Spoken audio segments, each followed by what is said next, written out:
Hi, and welcome to another tutorial. This one's going to be pretty brief because it's a demonstration of life cycles in Jax-RS. So I've taken the class that we worked on last time and I've updated it a little bit, and it's not important that you do this to your class. In fact, I don't want you to try to follow along with this programming right now. Just know that I've created a random identifier that will be logged, and we're going to see it print out in the console, and it's going to show when the instance is created, when the new instance of the class is created, and then it's going to show when each method has been called and what it's been called with. So I'm going to flip over to the terminal so you can see, and then I'm going to open a new window to actually run some HTTP requests against it. So here I am doing a post, setting the type to application JSON and passing an empty string.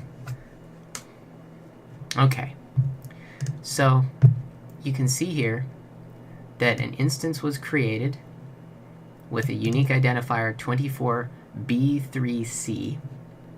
This one, having just run the server, this is sort of like an initialization step that it does, and so you'll notice that it's been created twice before the first request is run.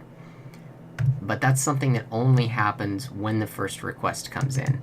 One instance is created to do the initialization, then the second instance, 24243, which is different than this, even though they both start with 24.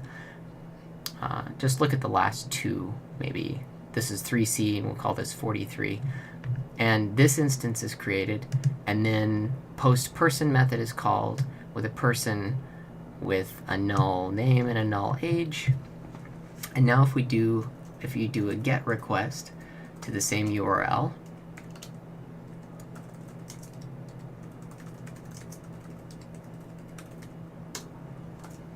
you can see that it didn't create two instances, but instead, now that it's a subsequent request, just created a single instance, A4, and then called the getPerson method on that instance. So you can see, no matter how many times I call this,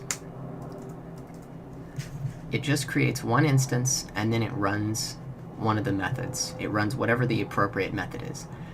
So that's just to demonstrate that the classes that you create here are somewhat transient. Not like the Java keyword transient, but transient in the sense that they're only created to fulfill a single request, and then the class is released from memory and allowed to be garbage collected.